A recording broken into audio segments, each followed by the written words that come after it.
Friend, आप सभी को हैप्पी न्यू ईयर की खूब खूब बधाई। नया साल आ रहा है और यहाँ पर हम कुछ सीखने वाले हैं, कुछ नया चीज। नया नहीं है, मैंने इसके रिलेटेड मैं बहुत सारे मेथड समझा चुका हूँ कि मोमेंट ऑफ इनर्शिया कैसे कैलकुलेट करते हैं। क्वेश्चन आपको यहाँ पर नीचे दिख रहा होगा क्वेश्चन, ठीक है। क्वेश्चन को देखिए और इसको समझिए। क्वेश्चन में ये बोला है कि दो एल सेक्शन है, देखिए ये एक एल सेक्शन है और ये एक एल सेक्शन है। ये दोनों क्या है, कनेक्टेड है, ज्वाइन है, ठीक है। अब ये दोनों ज्वाइन है तो इसमें बोला है कि इसका मोमेंट ऑफ इनर्शिया निकालिए अबाउट एक्स एक्सिस से मोमेंट ऑफ इनर्शिया बोल रहा है और वाई एक्सिस से मोमेंट ऑफ इनर्शिया बोल रहा है। तो इसको कैसे कैलकुलेट करेंगे वो चीजें हमें सीखना है और वो चीजें हमें समझना है कि कैसे ये फाइंड आउट होगा, ठीक है। तो देखिए सबसे पहले अगर इसकी moment of inertia find out करनी है तो आपका इसका सेंट्रॉइड पता होना चाहिए, ठीक है। इसका सीजी पता होना चाहिए, सेंटर ऑफ ग्रेविटी जो बोला जाता है वो पता होना चाहिए। तो वो कैसे कैलकुलेट करेंगे उसके भी मैंने ऑलरेडी वीडियोस बहुत सारे बनाए हैं। आप लोग जाके मेरे चैनल के प्लेलिस्ट में अप्लाइड मैकेनिक्स या इंजीनियरिंग मैकेनिक्स का एक प्लेलिस्ट है, उसमें देखिए चौथा चैप्टर करके ऐसे है, उसमें सेंट्रॉइड निकालने का मेथड समझाया है। यहाँ पर भी फिर भी मैं बता रहा हूँ कि कैसे कैलकुलेट करना है। तो यहाँ पर आप देख सकते हैं कैसे कैलकुलेट करना है, तो वो चीजें मैं बता रहा हूँ। यहाँ पर कैलकुलेट ये करना है कि सबसे पहले तो आपको रेफरेंस एक्सिस सिलेक्ट कर लेना। मान लो कि मैंने ये रेफरेंस एक्सिस सिलेक्ट कर लिया, ये मेरा क्या है, ये मेरा पूरा रेफरेंस एक्सिस एकदम हॉरिजॉन्टल, एकदम सबसे नीचे, इसके एकदम टच में बॉटम में है। और एक वर्टिकल एक्सिस भी, ये तो तुम्हारा हॉरिजॉन्टल रेफरेंस एक्सिस हो गया। एक वर्टिकल भी रेफरेंस एक्सिस सबको चाहिए, एकदम इस साइड ले लो चाहे एकदम उस साइड ले लो। मैं एकदम इस साइड ले रहा हूं, देखिए ये वाला। और डैश डैश लाइन से ही हमें इंडिकेट करते हैं, ठीक है। ये मेरा क्या हो गया, ये दोनों जो लाइन है ये मेरा रेफरेंस एक्सिस हो गया, ये रेफरेंस एक्सिस है। और जो एक्स एक्सिस और वाई एक्सिस जो इसके होंगे, देखिए एक्स एक्सिस क्या होता है, वाई एक्सिस इसमें क्या होता है। एक्स एक्सिस जो इसको दो इक्वल पार्ट में डिवाइड करती है, वहां पर एक्स एक्सिस है। जैसे कि मान लीजिए मेरा एक्स एक्सिस यहां पर है, इसी के अबाउट तो मैं moment of inertia find out करूंगा। ये मेरा एक्स एक्सिस है और यहां पे कहीं पर, मान लो यहां पर कहीं पे आ रहा होगा, क्योंकि यहाँ का डायमेंशन अलग अलग है। सेम डायमेंशन होता तो सिमेट्रिकल मिल जाता है, लेकिन सेम डायमेंशन ना होने की वजह से सपोज दैट यहाँ पर कोई मेरा वाई एक्सिस आ रहा है। अब मेरा जो सीजी होता है यहां पर होगा, सीजी मेरा, ठीक है, सेंटर ऑफ ग्रेविटी यहां पर होगा। तो ये वाला जो मुझे बताएगा वो क्या बताएगा, एक्स बार, और ये जो मुझे बताएगा ये क्या बताएगा, वाई बार बताएगा, ठीक है। तो एक्स बार और वाई बार हमें कैलकुलेट करने पड़ेंगे और ये किसी से भी सिमेट्रिकल नहीं है। सिमेट्रिकल मतलब हमें देख के ही पता चल रहा है कि इसका दो इक्वल पार्ट कर दे तो हमें आ जाएगा, लेकिन यहाँ पर देखेंगे कि इतना 50 है, इतना 90 है, तो ये 50-50 होता तो इक्वल पार्ट हो जाता, इसका एक्स बार 50 आ जाता, लेकिन नहीं है। इसलिए हमें क्या करना पड़ेगा, एक्स बार भी कैलकुलेट करना पड़ेगा और वाई बार भी कैलकुलेट करना पड़ेगा, क्योंकि यहाँ का पता ही नहीं चल रहा है कहाँ पे ये डिवाइड हो रहा है, कितने डायमेंशन पे डिवाइड हो रहा है नहीं पता चल रहा है, तो कैलकुलेट करने पड़ेंगे। तो सबसे पहले इसको लिखा भी जाता है। यहाँ से मैं सोल्यूशन चालू कर रहा हूँ, दो पार्ट में यहाँ पे बताऊंगा, ठीक है। फिर बाद में रब भी करना पड़ेगा, तो आप लोग लिखते जाना। तो यहाँ पे देखो पहले लिखेंगे this section is not symmetrical about, this section is not symmetrical about any axis, ऐसे लिख सकते हो, any axis मतलब कोई भी एक्सिस से ये सिमेट्रिकल नहीं है। इसका मतलब ये हुआ कि आपको x bar and y bar will be calculate हमें करने पड़ेंगे, ठीक है। विल बी कैलकुलेटेड करने पड़ेंगे, ठीक है, या विल कैलकुलेट। तो अभी हम क्या करेंगे, कैलकुलेट करेंगे। और कैसे कैलकुलेट होता है उसके लिए आपको क्या करना पड़ेगा, इसको दो पार्ट में डिवाइड कर लो। देखो एक तो मेरा ये पार्ट हो गया, ये पूरा एक हो गया, ठीक है, इसको 1 ले लो, और ये एक पार्ट हो गया दूसरा पार्ट, ठीक है। अभी एक पार्ट दिख रहा है आपको, ये वाला पार्ट आपको ये एक है, ठीक है, ये वाला एक सिंगल पार्ट है और ये ऊपर वाला एक अलग पार्ट है। तो इस पार्ट को 1 को लेके चलेंगे, ठीक है। पहले आप लिखोगे पार्ट 1, ये सब कुछ सिखाया मैंने। अब कैसा है, रेक्टेंगुलर है, रेक्टेंगुलर, ठीक है। अब रेक्टेंगुलर है, जब यहाँ पे देख रहे हो कि रेक्टेंगुलर है, अब रेक्टेंगुलर है तो उसका पहले तो एरिया चाहिए मुझे A1, और एरिया क्या हो जाएगा, ये लेंथ और ये विड्थ। लेंथ कितना है, देखो यहाँ पर भी विड्थ सेम ही है, इसलिए रेक्टेंगुलर बन रहा है। तो ये यहां से यहां तक कितना हो गया, 90 और 50 140, ये 140 हो गया, और इंटू लेंथ इंटू विड्थ होता है 10, कितना हो गया 1400 हो गया कि नहीं, और mm² हो गया। अब चाहिए मुझे x1, x1 मतलब हॉरिजेंटल डिस्टेंस। तो हॉरिजेंटल डिस्टेंस मतलब ये मेरा रेफरेंस है, और इसका हॉरिजेंटल डिस्टेंस इस पूरे पार्ट का, ये सेक्शन को मैं देख रहा हूं, ये सेक्शन को, इस पूरे पार्ट का हाफ से यहां तक का डिस्टेंस। तो सिंपल है, तुम्हें पता चला पूरा 140 है, 140 का हाफ कर दो, मिल जाएगा 140 का हाफ, क्योंकि यहीं से है ना, यहीं पे रेफरेंस ये, यही x मतलब हॉरिजेंटल, y मतलब वर्टिकल, तो यहां ही रेफरेंस है, इसका 140 का हाफ कर दोगे, कितना आ गया 70 mm आ गया। y1 अगर कैलकुलेट करना है, मतलब वर्टिकल, रेफरेंस मेरा यहीं पे है और वर्टिकल डिस्टेंस इतना ही है, तो इसका हाफ यहां पर कुछ आ रहा होगा, यहां पे आ रहा होगा। देखो यहाँ पे बताते भी जा रहा हूं मैं कि x1 कहां पे आ रहा है, देखो ये x1 यहीं पे आएगा, ये मेरा x1 हो गया। y1 कहां पे होगा, यहां पर होगा, आपके बुक में बताया भी है, ठीक है। ये y1 होगा, y बार नहीं, y1।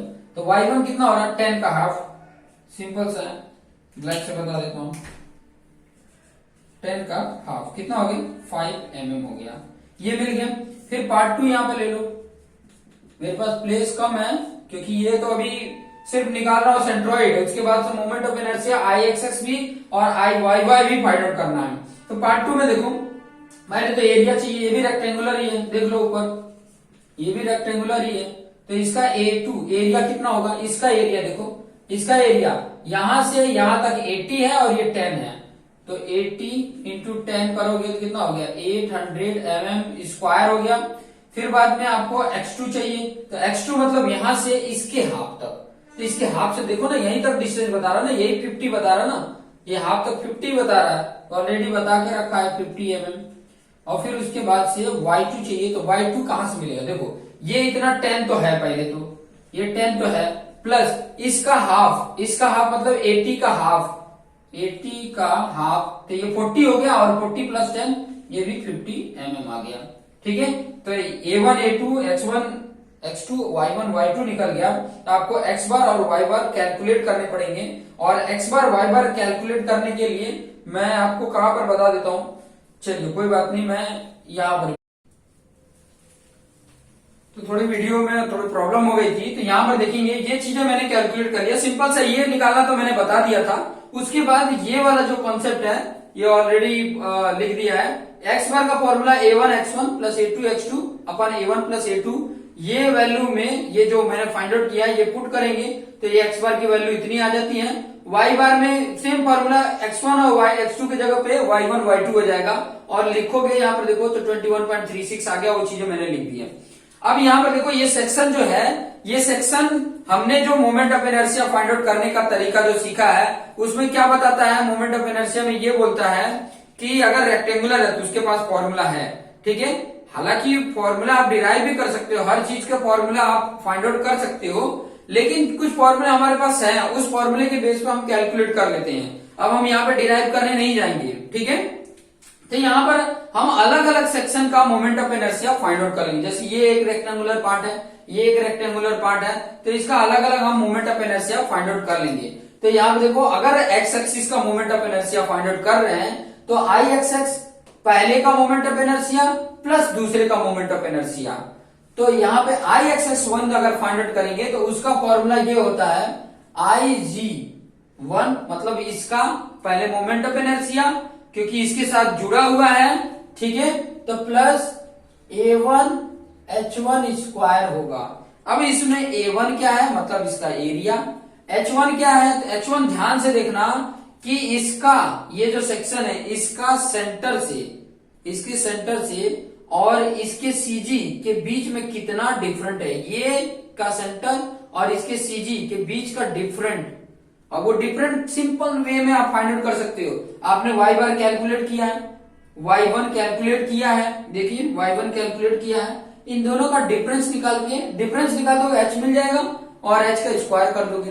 सिंपल है, बहुत बहुत ही आसान है। बस कॉन्सेप्ट को एक दो बार देखोगे ना तो ऑटोमेटिक ये कॉन्सेप्ट समझ में आ जाएगा। फिर कैसे भी आ जाए आपके पास section, moment of inertia calculate कर लेंगे। तो चलिए यहाँ पर देखिए, IG1 का फॉर्मूला क्या होता है, रेक्टेंगुलर है तो BDQ/12 होता है, ठीक है, प्लस एरिया A1 और ये H1 का स्क्वायर। अब देखिए B क्या होगा, ये B होगा, ये D होता है, ये विड्थ और ये डेप्थ। तो B कितना है, देखो 140 तक है, तो ये 140 इंटू D कितना है 10 है, 10 का क्यूब अपॉन 12। एरिया ऑलरेडी हमने A1 निकाल के रखा है 1400, ठीक है, इंटू H1 क्या होगा, देखो ध्यान से देखो, H1 जो मैं बताना चाह रहा हूं ध्यान से देखो, H1 आपका y बार और ये y1 का डिफरेंस निकालो। 1 का निकालना है तो y बार और y1 का डिफरेंस, तो y बार आपका कितना है, इस h की जगह पे H1 की जगह पे लिख भी देना y बार माइनस y1, कोई फर्क नहीं पड़ेगा, चाहे y1 माइनस y बार लिखो चाहे y बार माइनस y लिखो, उससे कोई फर्क नहीं पड़ेगा। डिफरेंस हमें निकालना है क्योंकि ये स्क्वायर है इसलिए कोई फर्क नहीं पड़ेगा। स्क्वायर में माइनस में आएगा तो भी प्लस हो जाएगा और प्लस में रहेगा तो भी माइनस में हो जाएगा, प्लस में हो जाएगा, कोई डिफरेंट प्रॉब्लम नहीं है। इसीलिए तो यहाँ पे ये माइनस ये y1 कितना है 5 है, इसमें से 5 माइनस कर देंगे, देखिए 21.36 माइनस 5 का स्क्वायर। अब ये कैलकुलेट कर लेते हैं। देखिए मैं कैलकुलेट करना आपको बता रहा हूं, ध्यान से देखिएगा। सबसे पहले क्यूब करने का, 10 का पावर 3 आया वैल्यू, इंटू 140 करो, आया वैल्यू इक्वल कर लो, डिवाइड बाय 12 कर लो, कितना आ गया ये वैल्यू है, फिर प्लस करो और इसको ब्रैकेट में करो, इसको ब्रैकेट में करो। इसको ब्रैकेट में कैसे करोगे, देखो मैं आपको दिखाता हूं। प्लस कर रहे हो आपको, क्योंकि ये पूरी वैल्यू कैलकुलेट कर लोगे तब ये आएगा, ठीक है। जितना आया उसमें क्या करना है 1400 इंटू करना है, ठीक है, इंटू 21.36 माइनस 5 करोगे, तो अगर 5 करोगे इधर से निकालोगे तो ये आ जाएगा 16.36 और 16.36 का स्क्वायर कर दोगे, 16.36 1 minute 16.36 square bracket close equal कर दोगे तो आपकी वैल्यू कितनी आ गई, ये में कर लेने का 1 मिनट, आपकी वैल्यू जो आई है वो मैं लिख रहा हूं यहाँ पे, आप भी करेंगे तो आपको पता चल जाएगा। 386.376 इंटू 10⁻³ mm⁻⁴ होता है। मोमेंट ऑफ इनर्शिया mm में है तो mm⁻⁴ होता है, ठीक है। कैसे, देखो ये एक mm, इसका 3 mm, 4 mm हो गया कि नहीं, इसमें भी देखो mm स्क्वायर और ये भी स्क्वायर है तो mm स्क्वायर, ये 4 पावर होगा कि नहीं, इस तरीके से है, ठीक है। अब हमें चाहिए, ये तो Ixx1 निकाल लिए, Ixx2 भी इसी तरीके से निकाल लेंगे। Ixx2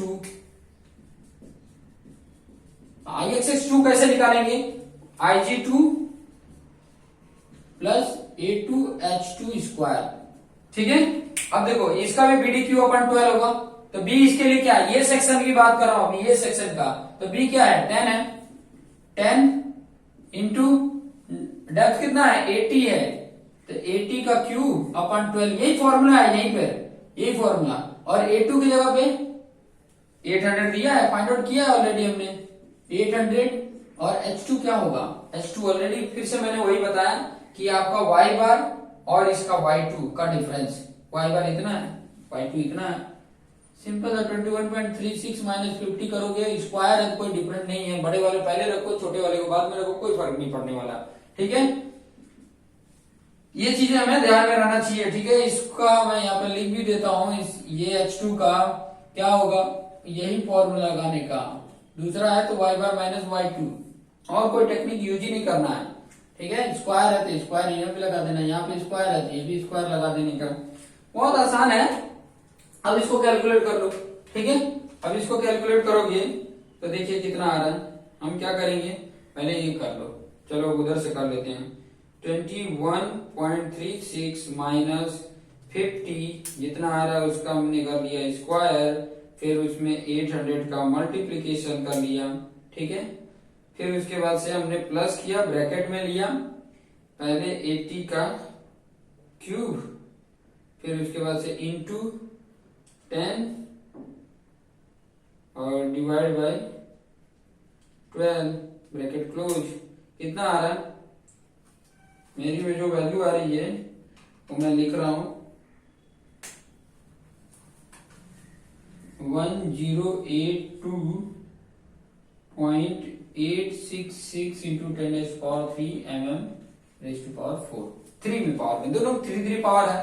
तो आई एक्स हमारा निकल गया कि नहीं? आई एक्स 1 प्लस आई एक्स 2, इसका आया है 386.376 इंटू 10⁻³ और उसमें ये 1082.866 इंटू 10⁻³। दोनों को जोड़ दो। इसमें हमने क्या कर देना है? जोड़ देना है क्या? 386.376 इंटू 10⁻³ कितना आ गया? अभी 1.469 इंटू 10⁻⁶ कर लो, ये एनजी में कर सकते हैं। ओके, mm⁴ ये आपका आ गया आई एक्स इस तरीके से आपका कैलकुलेट होके आ गया। ठीक है, इस तरीके से आपको आइडिया मिल गया होगा कि किस तरीके से कैलकुलेट करेंगे आई एक्स।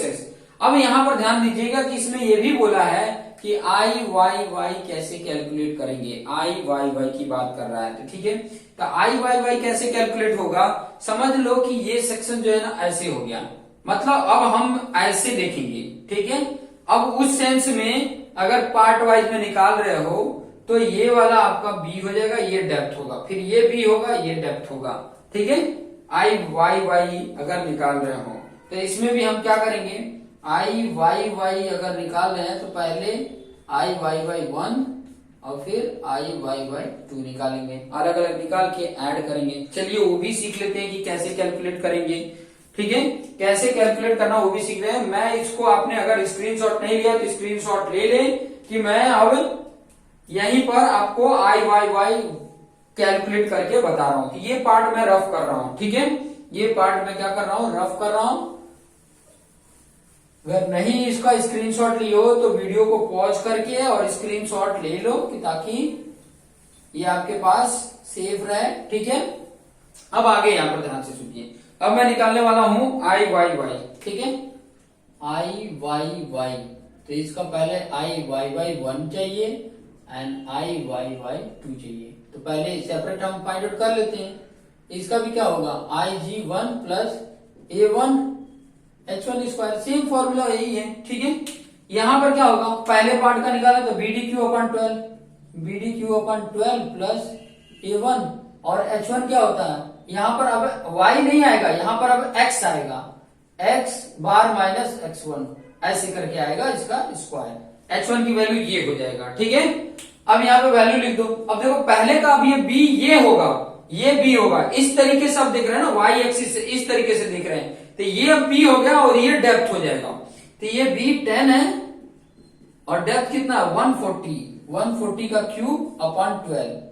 एक चीज और यहां पे बता देता हूं कि जैसे हमने आई एक्स का निकाला, आई वाई का निकाला, तो इसमें जिसका मोमेंट ऑफ इनर्शिया ज्यादा होता है उसकी लोड बेयरिंग कैपेसिटी ज्यादा होती है।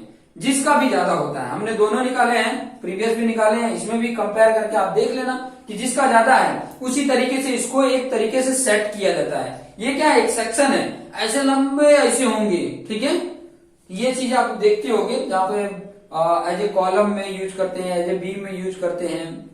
तो किस तरीके से हमें रखें कि जिससे कि ये ज्यादा से ज्यादा लोड कैरी कर सके।